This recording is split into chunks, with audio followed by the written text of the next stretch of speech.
Welcome to Real Talk, Real Women. My name is Miriam Khalladi and today we have Channa Serenity from Toronto, Canada on the show. Welcome Channa, how are you doing today?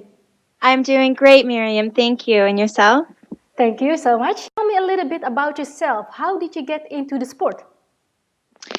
Well, I got into the sport actually because I was on Facebook one day. I'm a health and wellness coach, and I was looking around on Facebook, and there was all these competitors talking about how they were eating this really strict diet Monday to Friday, and then they were eating cupcakes on the weekend. And I'm thinking, these people are supposed to be ambassadors of health and wellness, and this really is not a good example. And I just saw them doing this really toxic and acidic diet, and it just looked really unhealthy and like a glamorized eating disorder. And so I decided that I would compete and show people that if you're going to do this sport, that it can be done as a lifestyle, and that you're not doing all this training just as an event. So that's what I did. I'm a raw food vegan, and I didn't change a single thing. I'm just ate the way I always eat. I trained the way I always trained. I ran across the stage and I earned my pro card. And I'm still doing the exact same thing. And just my whole goal with it is that I want to change people's relationship with food and with themselves. Congratulations on the pro card. Thank you. You're welcome. I read online that you also recently published your own book. Tell us a little bit about it. Yes, my book is called 12 Weeks to Rawsome, the Diva edition. The book is a complete wellness program. It's basically about using raw food to better your life, physically, emotionally, and spiritually. So there are sections in it. There's a raw food plan with lots of recipes. I even have at-home organic natural beauty recipes so that you can make your own products at home.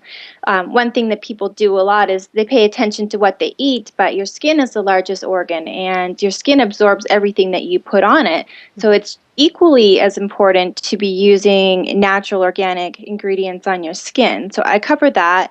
I cover a fitness program in there. I talk about your chakras and your etheric body, and how you can use raw food to bring yourself closer to source. I talk about vision boards and how important it is to use those to manifest your dreams into reality. And I touched base a little bit on the color wheel as well. Wow, great topics. Yeah. Thank you. And you also have your own practice, Universal Wellbeing. What's that all about? Yeah, I'm a health and wellness coach, and for the last decade, I've taken a lot of different modalities, my certification in a lot of different modalities. It's been the love of my life forever. When I was 4 years old, I used to ask my grandfather to read me the medical encyclopedia as my bedtime story. So I've always known I wanted to be in the health field.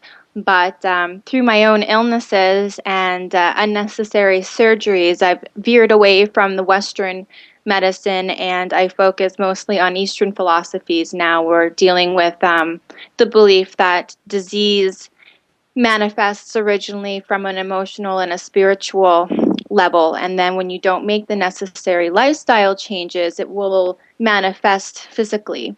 So that's what I deal with. I help people be happier, and when you're happier, you're healthier. Wow, amazing, great. So you do a lot of different things. What's the one thing that you enjoy most? Well, last night I actually gave a seminar. It was on the chakra system, and I would say that that's probably what I like most, but I like to use different avenues to which we can align our chakras. I've founded the Chakra Healing Cleanse, where I'm using food to balance the chakras. I enjoy doing vibrational medicine treatments, which uses natural products of the earth to bring your chakras back into alignment. And then I'm writing a children's book too, and it's about the chakras, but it's kind of in secret code. I'm using fairies to represent the chakras. That way the kids are learning about the chakras and the lessons about the chakras, but it's still in this fun, enchanted, majestical way. So any way that I can make the chakras a part of people's daily life, that's what I like most. How do you balance it all? How do I balance it? Yeah. I don't know. I don't really. I'm busy all the time, but when you love what you do, it doesn't really feel like it needs to be balanced, I right? agree. I agree. Yes. Yeah. That's right. I know you know a lot about nutrition and raw foods. What are the basic things someone starting out should know? Well, with raw food, you're not eating animal protein. Animal protein is a complete protein, so what you have to do as a vegan or a plant-based eater is you have to make sure that you combine your foods properly. That way you're creating a complementary protein. Mm-hmm. So that means with your greens, make sure that you're having some chia seeds or some hemp seeds. You want to combine your seeds and your greens together. Um, Also, a lot of people do this that you shouldn't really do. Combining your fruits with your nuts and seeds isn't the best idea. Fruit does ferment in your stomach, and when you combine it with nuts and seeds, then you can get a little bloated and gassy, and that's never fun, right? Oh, okay. So, Oh, I didn't know that. Okay. yeah, a lot of people, like I see a lot of people making protein shakes that combine the two of them together, but then they complain that they are gassy and bloated, and that's why it's important to, if you're going to eat fruit with something, you should eat your fruit 20 minutes before. Okay. Always have like a 20 to 45-minute time period between your fruits. How do you motivate yourself when you're having a bad day, for example? Music, and also my boyfriend really inspires me too. I look at what he does and I'm like, okay, well, I can't be lazy if he's doing this. Right. And then I put on good songs that just kind of perk me up and just make me want to dance around the room. Once I feel like dancing around the room, then it's fine to put my sneakers on and get my butt to the gym. How important is the support from the people around you to your success?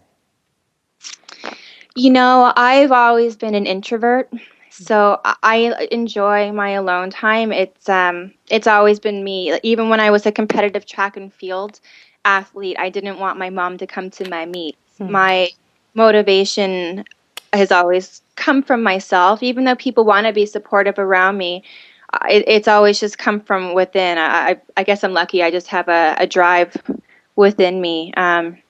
As I get older, though, I would like my friends to be more supportive about career, but I find that a lot of people don't really have a sense of community. You know, I find that in the industry, people are just very competitive with you. You know, they want to make sure that they're doing better than you, and I find that there's not a lot of cross promoting within the industry, and you know that saddens me. I wish that was something that could change. If you're in the health and wellness industry, no matter if you're a nutritionist or a personal trainer or a competitor, I think that we all have the same goal, which is to inspire and to uplift others. And I think that we're much stronger as a whole than we are individually. So it would be nice if more people would come together and really work together for a greater cause other than themselves.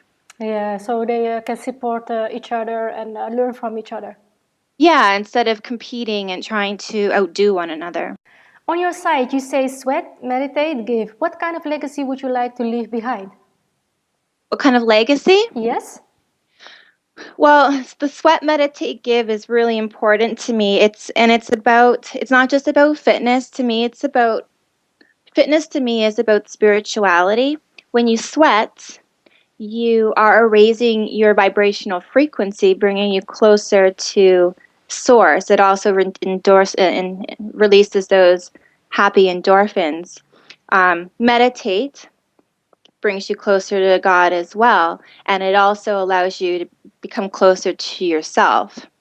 Giving is really important because I believe that weight loss, it doesn't come from not exercising or not or eating the wrong foods. It comes from a lack of self-love and not being present. And I believe that giving, the best way I think to learn how to love yourself is to love others, to give yourself to others, to do acts of kindness. Because I when agree.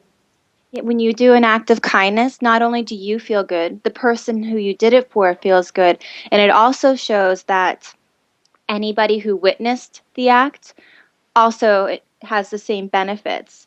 So I just want to, I guess my legacy would be for people just to become happier and healthier in life and to remember who they really are and their true essence and that they are spiritual beings. You've also started sharing your knowledge through seminars. Tell us a little bit about that experience.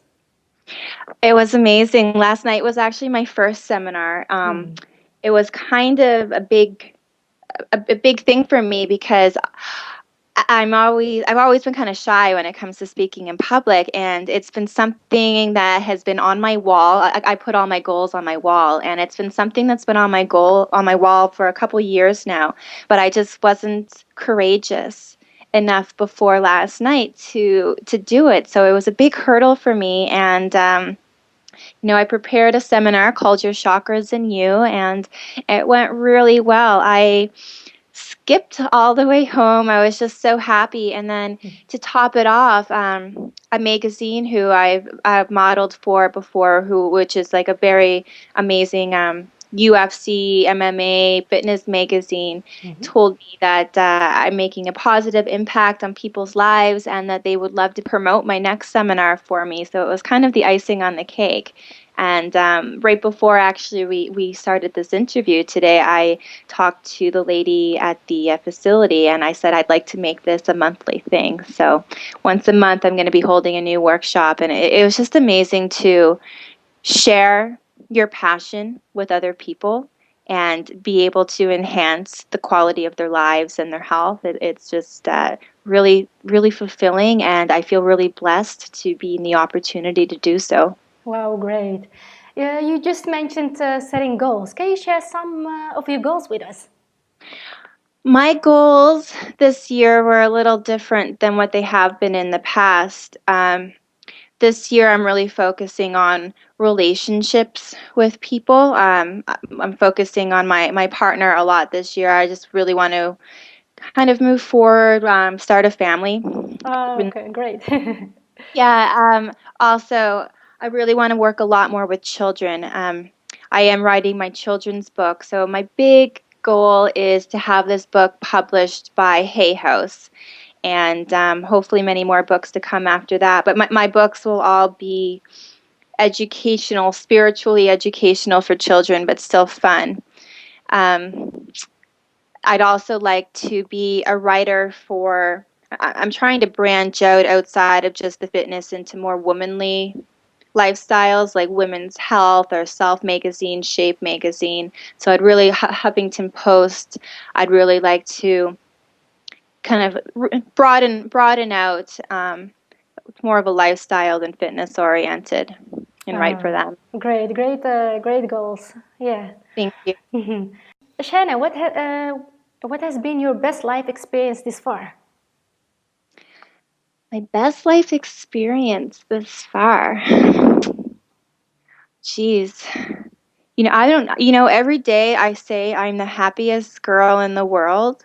I don't think that there is one thing that sticks out. It's just every moment. I'm just happy to be here. I don't stop smiling. Like, I just feel just full of love, and the more that I can give and I can share is the happiest that I feel. Yeah.